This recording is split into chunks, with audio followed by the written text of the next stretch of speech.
Hey, it's Ashley. Welcome back to my channel. It's been a while, but today I'm going to take you through how I am setting up my traveler's notebook for my 2023 Week in the Life project. This is approximately a 4x6 notebook and then a bunch of digitals from the Ali Edwards Week in the Life digital collection.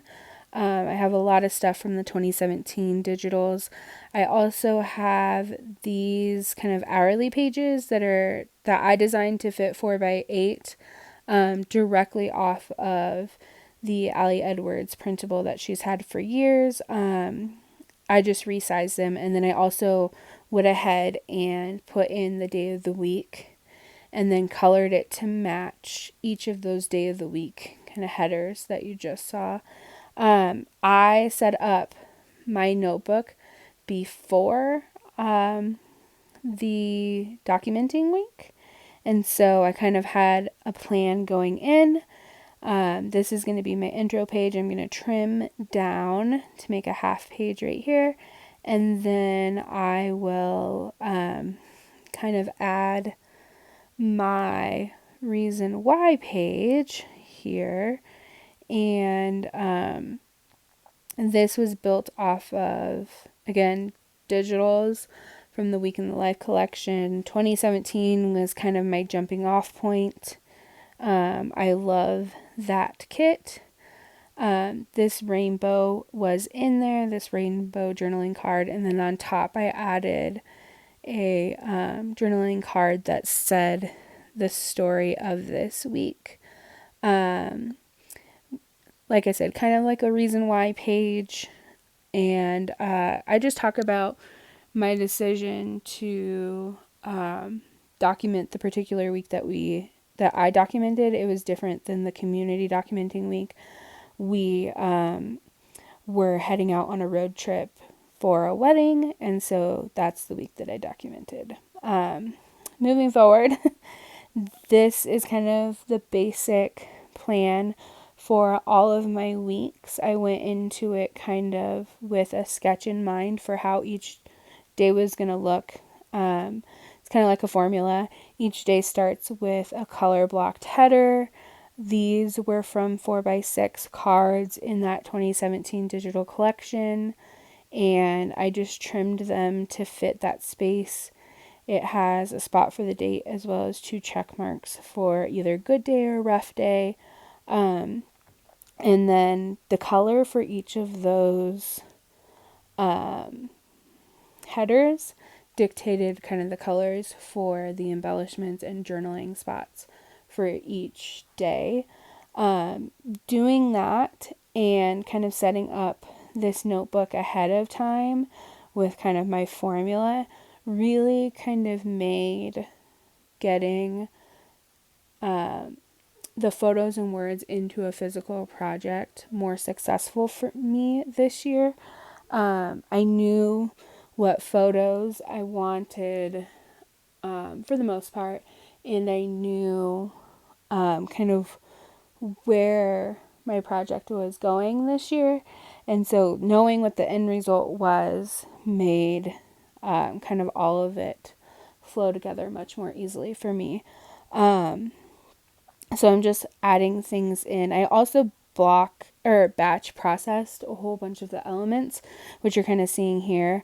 I went into putting in the Monday headers, and then I kind of remembered, I was going to show Monday by itself and then go back in and batch a bunch of the other elements. So I'm just putting that header in. I'm going to go through here in a minute and show all the other parts of Monday. I did a lot of this again beforehand, and then now this is kind of real time catching up with all my photos. So each day starts with that header, and then it's going to have a square photo and then a section of journaling underneath it. Again, I sketched a lot of that out beforehand. So I'm just pulling out all of the different pieces for Monday.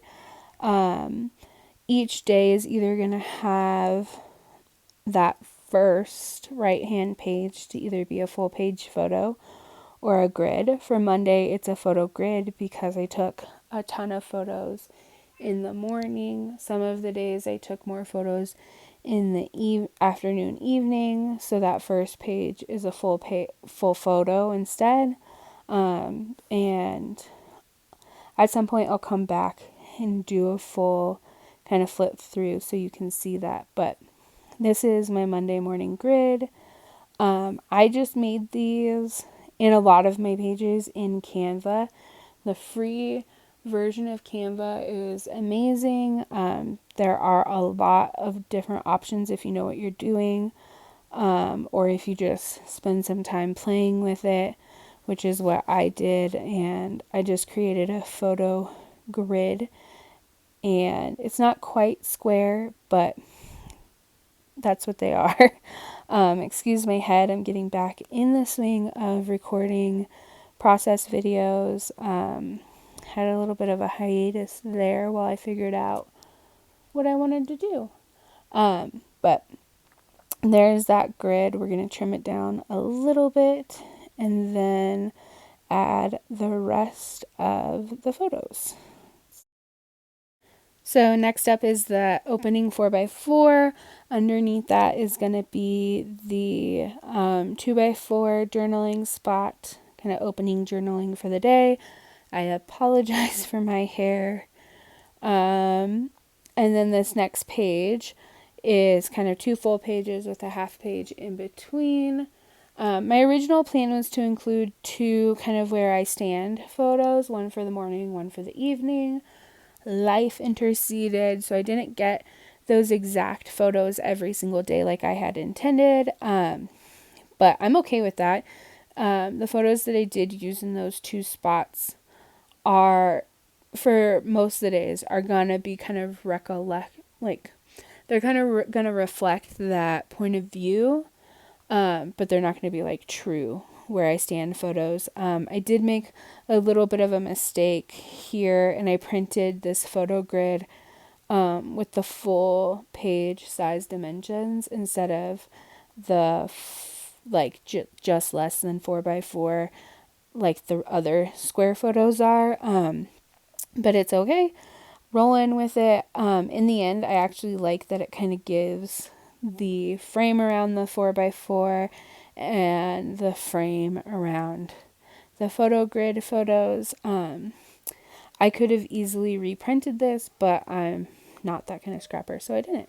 And again, I don't mind the way that it looks. On this little half page, I have in like a little details, like infographic card that I printed at 3x4. The back of it is a card. It's titled Observations, using the ING journaling prompts that Allie used for 2023. Watching, listening, what was the other one? Hearing, maybe? Seeing? I can't remember all of them. I used those prompts to tell my story for each photo on my Instagram when I did kind of my journaling each day. That journaling also is a lot of feelings-based journaling, which is funny because observations feels like a facts-based title, but I ended up using a lot of feelings-based journaling, whereas these journaling blocks that I created to coordinate with the color for each day has a lot of like fact-based details, like this is what we did morning, noon, night, this is how our day went, kind of very facts based. And then that typed ended up being very feelings based. And then on the back, I'm going to add a full page photo here. Again, as far as my formula for the rest of the week goes, it kind of shifts between a full page photo and a grid. Again, I like to put my photos in chronologically.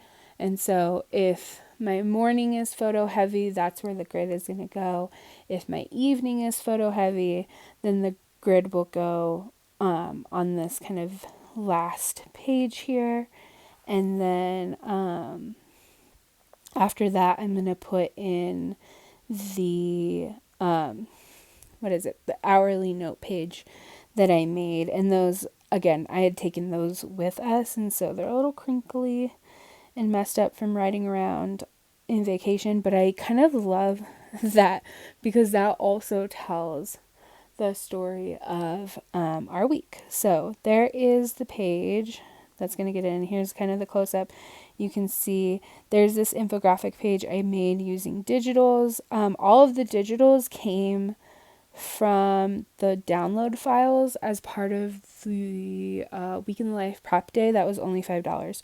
So many files in there, and I just used mostly 2017 to make these cards. All of them coordinate with their respective days. I just included a spot to note the date, what I was listening to that day, a spot for a QR code because I did reels for each day that I posted to Instagram, and then a spot for kind of a word of the day type of thing. Here I made another boo-boo, which you'll see kind of a mess up. I stuck the page down a little too close to the crease, seam, whatever you want to call it, and so it folds funny.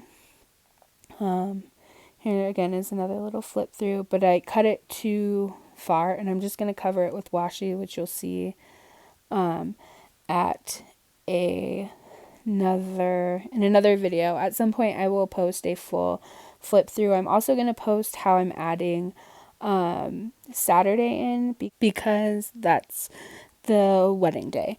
Lots of photos. So the rest of this, you can see kind of Tuesday here, but I'm going to batch process it all: headers, journaling cards, photos, photo grids, all that kind of stuff. You can kind of just see how everything's going to go in. So again, there will be a flip through at some point. Thanks for watching today. Check back for future videos. Bye.